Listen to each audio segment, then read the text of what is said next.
Assalamualaikum warahmatullahi wabarakatuh. Halo teman-teman semuanya. Di sini saya Nafiriza Amalia akan mempresentasikan mengenai tugas TKI saya. Jadi sebelumnya teman-teman pernah kan udah menyusun nih plan untuk mengerjakan tugas pada besok hari. Tetapi pada saat hari itu juga teman-teman tiba-tiba mendapatkan tugas baru nih dan datanya pun sama besok hari. Jadi teman-teman mau gak mau harus mengubah plan rencana teman yang sudah disusun sebelumnya menjadi plan rencana yang baru. Begitu juga dengan di perusahaan.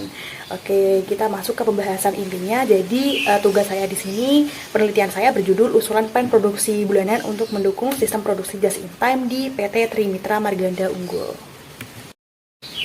Latar belakang dari penelitian ini itu yang pertama, pada lantai produksi itu belum ada yang namanya rekapitulasi hasil yang dapat diketahui secara instan. Terus yang kedua, adanya penjadwalan dan overtime yang tidak merata pada lantai produksi di PT TMU. Oke, rumusan masalah dari penelitian kali ini yaitu memberikan usulan mengenai perencanaan jadwal dan jumlah produksi yang optimal sehingga dapat terciptanya jam kerja dan manpower yang optimal dengan penggunaan mesin yang merata. Tujuan dari penelitian kali ini yaitu yang pertama mengetahui stok minimal dan stok maksimal dari produksi sehingga dapat diberikan usulan mengenai plan produksi yang efektif, efisien, dan fleksibel. Yang kedua yaitu mengetahui GSPH dari setiap mesin yang digunakan di PT TMU. Yang ketiga mengetahui loading mesin setiap hari. Metode penelitian yang saya gunakan yaitu yang pertama menentukan objek penelitian terlebih dahulu yaitu PT TMU, yang kedua melakukan studi pendahuluan, merumuskan masalah, menetapkan tujuan, mengumpulkan datanya itu ada beberapa data given dan data yang diperoleh dengan observasi, contohnya itu data waktu siklus.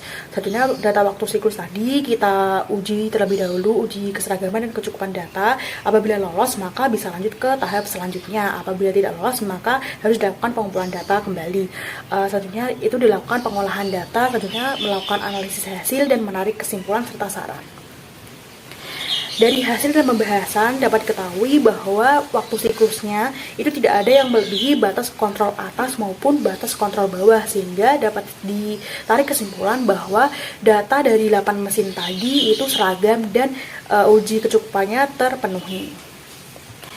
Selanjutnya itu kita membuat rekapitulasi terlebih dahulu untuk waktu normal, waktu baku untuk dilakukan penghitungan GSPH. Selanjutnya waktu siklus tadi kita hitung waktu normalnya terlebih dahulu. Selanjutnya waktu baku, selanjutnya akan didapatkan nilai GSPH. Selanjutnya GSPH peneliti kita sandingkan dengan GSPH perusahaan. Oke, selanjutnya itu ada rekapitulasi mengenai part apa saja yang diproduksi di PT TMU dengan jumlah demand-nya per bulan itu ada berapa begitu. Jadi dapat ditentukan standar stok minimalnya dan standar stok maksimalnya. Selanjutnya ada schedule harian, kita tinggal menguploadkan nomor partnya terlebih dahulu, maka otomatis semua data itu akan terekap dan dapat diketahui perusahaannya itu statusnya sedang kosong atau penuh. Apabila berada di bawah batas kontrol maksimal maka statusnya kosong, dan apabila berada di atas batas maksimal maka statusnya penuh, sehingga perusahaan ini dapat dengan mudah mengetahui part mana sih yang perlu diproduksi atau part mana sih yang sedang penuh gitu. Selanjutnya itu ada fix mesin dan fix part baru. Apabila part diproduksi maka otomatis mesin yang digunakan untuk produksi tadi akan otomatis terekap mesin mana yang digunakan, sehingga dapat memudahkan perusahaan untuk meratakan mesin yang digunakan di PT TMU. Selanjutnya akan didapatkan loading barunya untuk setiap jam kerja yang tersedia setiap hari itu ada 7 jam kerja apabila dilakukan 1 shift, apabila 2 shift itu 7 jam kerja, sehingga dapat diketahui nih jumlah jam kerja yang masih tersedia atau sisa ataupun overtime yang dibutuhkan pada hari tersebut.